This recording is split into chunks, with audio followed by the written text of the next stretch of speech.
Alright, I'm a real big Naruto fan, and I say that because, in my opinion, overall, the writing in Naruto compared to any other anime is just the best writing. But at some point, y'all, some of the stuff we let slide should have been called into question. And Madara using Susanoo with no eyes, it's time to put it on trial.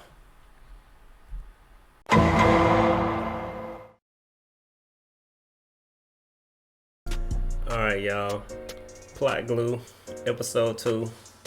As y'all can see, this is practically the same day. It's just darker outside. But I feel like getting back on. I felt like talking about Madara using Susanoo with no eyes. Alright. That's one, if y'all ever see Static E, that's my boy in the comment section. He's an android, but he's cool, you know. Sometimes his programming go a little haywire, but for the most part, he consistent. Alright, and one of his questions he asked, this was probably 2018, 2019, something like that. He asked, how in the world did Madara use Susanoo with no eyes? Alright, and of course, I think we all was like, what in the world?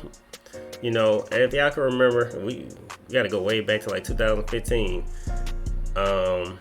What happened was when Obito used the Rinne Rebirth, it brought Madara back to life, and his eyes, you know, crumbled out. And they crumbled out. He came back to life, but his eyes crumbled out, and that's because his eyes were alive inside of Obito. And what was that other eye? I remember they had to find it. Naga, he got Nagato's eye. Obito had hit the other one. So he got Obito's eye. If I'm wrong, somebody correct me. But anyway, he had the one that Obito used in the Ninja War, but he had to find the other one. Alright. So anyway, here we go. Madara standing there with no eyes. Gaara, the tail beasts all attack him. They all do their little special jutsus. And Gaara seals him. Gaara and Shikaku seal him. Alright. So then, the only way Madara could get out was he used Susanoo. Okay, so it blew everybody's mind. How does he use Susanoo with no eyes? Okay, and that brought me back to thinking. And I'm like, Static E, that's not the first time I saw that. The first time I saw Susanoo with no eyes was Itachi. Alright. Itachi Uchiha fought Sasuke, and I don't remember when he was fighting Orochimaru, and they show his eyes up close, and his eyes look like mine, meaning the Sharingan pattern was gone. He was no longer using his Mangekyo Sharingan. He was blind. Alright, he was fighting Orochimaru completely blind. And of course, when he defeated Orochimaru, he sealed him with the Tosuke blade. Then of course Sasuke attacked him, and they continue to show his eyes. He's blind, and he's walking towards Sasuke. So here it is. That's the first time I remember seeing Susanoo, technically without using the Mangekyo Sharingan. So then I remember when they said to awaken your Mangekyo Sharingan, they was explained it during the Kage Summit. Sasuke was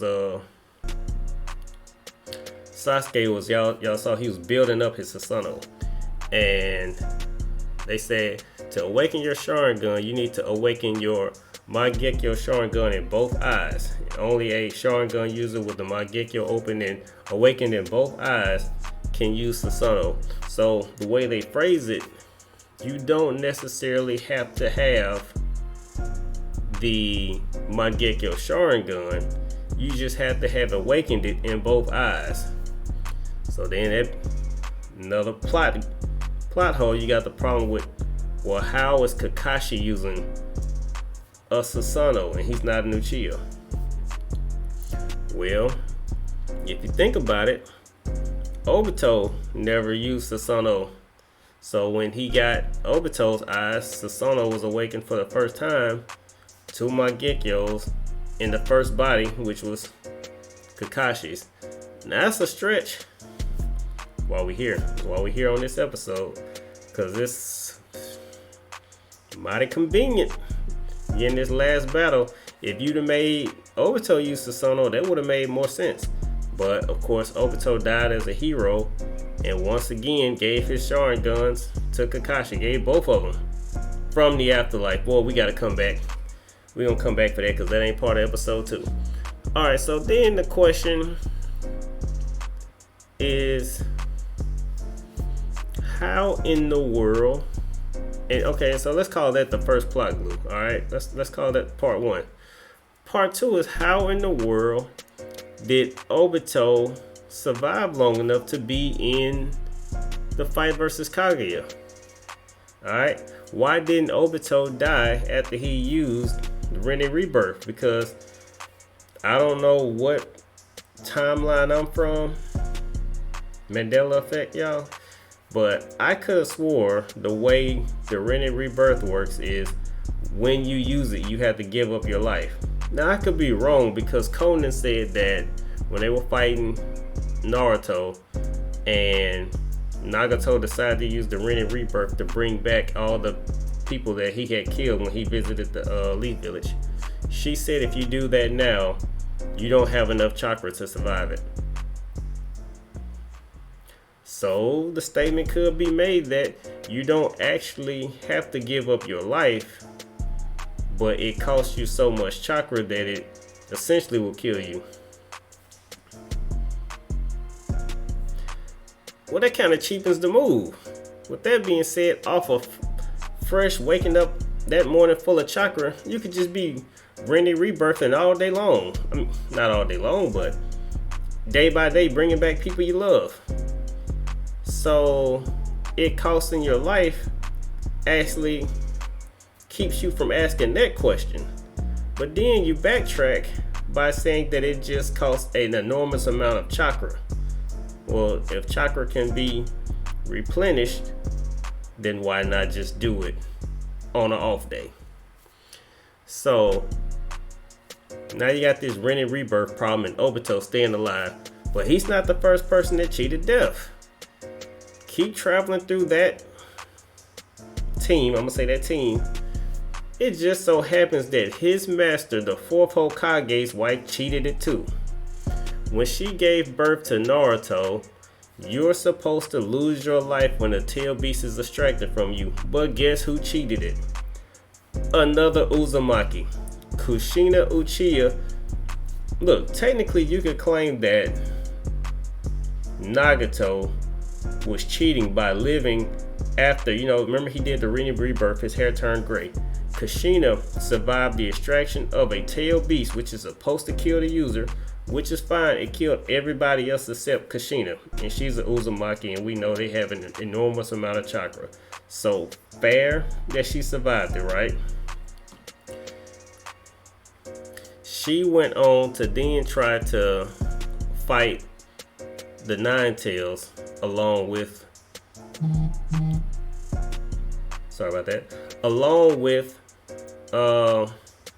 Minato, the 4th Hokage. Alright. Okay, so now you have Kushina surviving the extraction, you have Obito surviving the Rinne Rebirth, and they claim that Obito could only survive it because Black Zetsu was attached to him. Okay. Well, the problem with that is when Black Zetsu then detached from him, Obito went on to fight Kaguya. Black Zetsu was attached to Kaguya. Alright? So Obito even fought Madara without Black Zetsu. So how is he continuing to fight? If I'm not mistaken, they claim the Geto statue was keeping him alive at that point. You just have plot hole after plot hole after plot hole.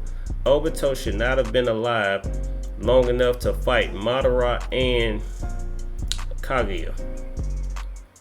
Okay, so you got Kushina and you got technically Nagato, technically Obito, and technically Kushina surviving things they couldn't. But guess who didn't survive it? Alright, the person that didn't survive it is the name of the show. Naruto, when Madara extracted Kurama from him, he practically died in a timely fashion, just like you're supposed to.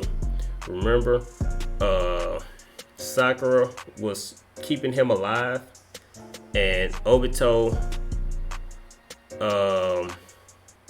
or was it the fourth Hokage? Somehow Obito got the Nine Tails to Naruto. My memory, who cares? I don't remember how it happened, but I remember that he then got the other half of the Nine Tails, which is how he lived.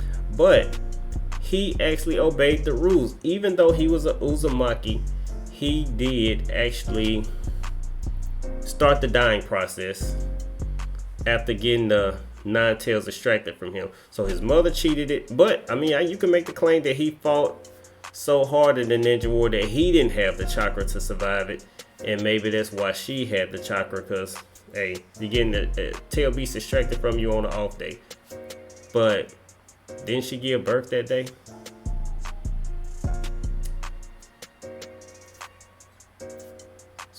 That's why we got this show Plot Glue, to call out the inconsistencies.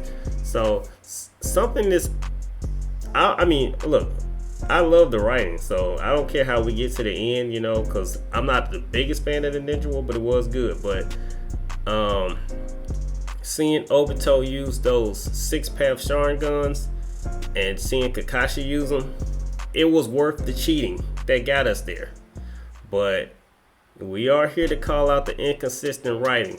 So Madara using Susanoo with no eyes, I'll give that a pass, because Obito did it.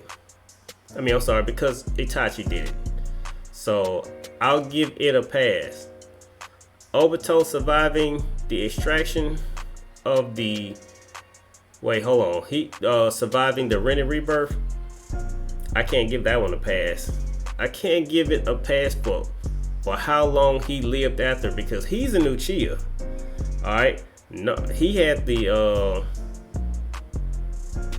he survived the 10 tails, being the 10 tails Jinchuriki and getting those extracted from him. He survived getting he survived the Rinne Rebirth too. So he should really be dead, and only having Zetsu attached to you and a ghetto statue and stealing some of the 9 tails, like I supposedly he had some tail beast still left in him, I guess. It's kind of a stretch, y'all. That's plot glue.